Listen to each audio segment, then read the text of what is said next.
Yay, you're here! You found your way to Storytime with Miss Becky.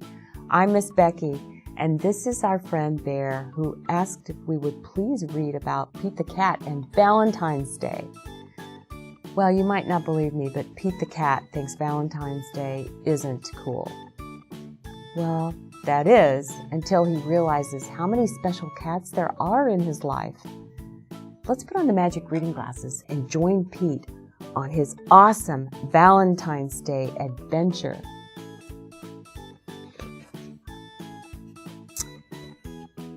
Pete the Cat, Valentine's Day is Cool, by Kimberly and James+Dean. It was the day before Valentine's Day, and Pete was riding his skateboard when he saw his friend Callie. She was holding a big red heart that said, "Love." "Have you finished your Valentine's Day cards?" asked Callie. "No, Valentine's Day is not cool," Pete said. "Oh, Pete, Valentine's Day is my favorite holiday. It's a day to tell people how special they are to you," Callie insisted.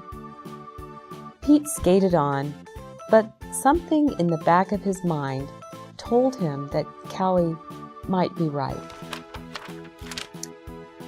By the time Pete got home, he had decided that Callie was right about Valentine's Day. So he got out his pencils, paper, crayons, and markers, and sat down at the kitchen table. First, Pete started to work on a card for his friend Larry. Pete made several cards with big red hearts, but he was not happy with his work. Pete wanted to make the perfect cards for every cat in his class. "I'll never get all these cards done in time," Pete told his mom. Pete's mom smiled. "Just do your best," she said. "Just tell Larry why he is cool. There is something cool about every cat." Pete got back to work. He thought hard about what was cool about Larry. To Larry, Happy Valentine's Day, from Pete. "Perfect," Pete said. After that, it didn't take Pete long to make cards for all the boys. To Josh, to Trey, to Rob, to John.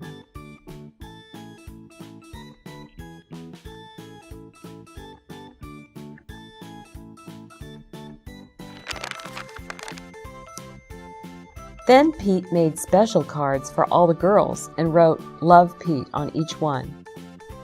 And of course, he made the biggest heart-shaped card for his mom. The next day, Pete and Callie waited for the bus together. "I decided you were right. Valentine's Day is cool."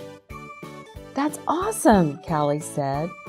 "By the way, I am having a Valentine's Day party at my house after school, if you want to come." The bus pulled up then, and Pete and Callie got on. Mr. Ted, the bus driver, smiled and said good morning. But as soon as they were in their seats, Pete put his head in his paws. "What's wrong?" Callie asked.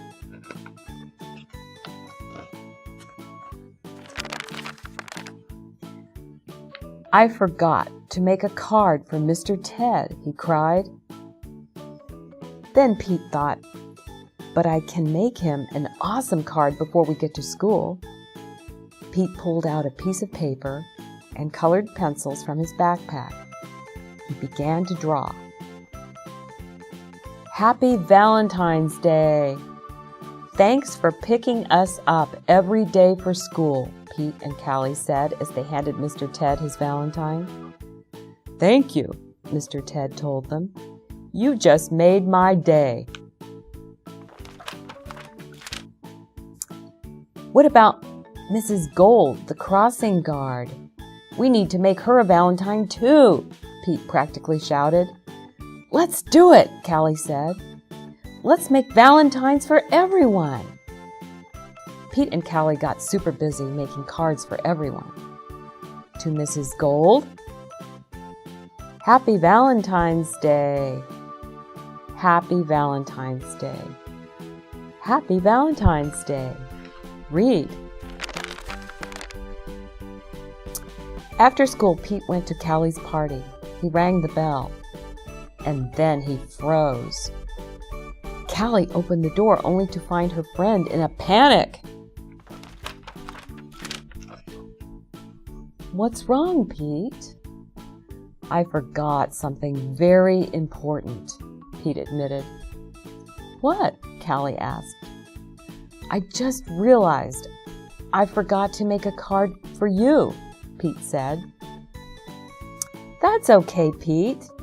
Cards are just a way of showing you care. Hanging out with you, that's way better than any card.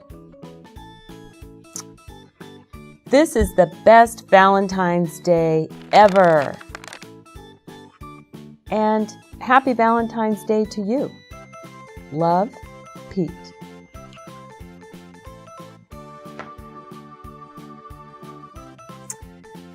Well, do you think everyone will like getting a Valentine from Pete? How would you feel if you did? Cards can make people feel special, but maybe Callie Cat is right. Hanging out with someone is way better than a card. Bear and I think you're cool, and we like hanging out with you and sharing stories. So happy Valentine's Day from us. Bye for now.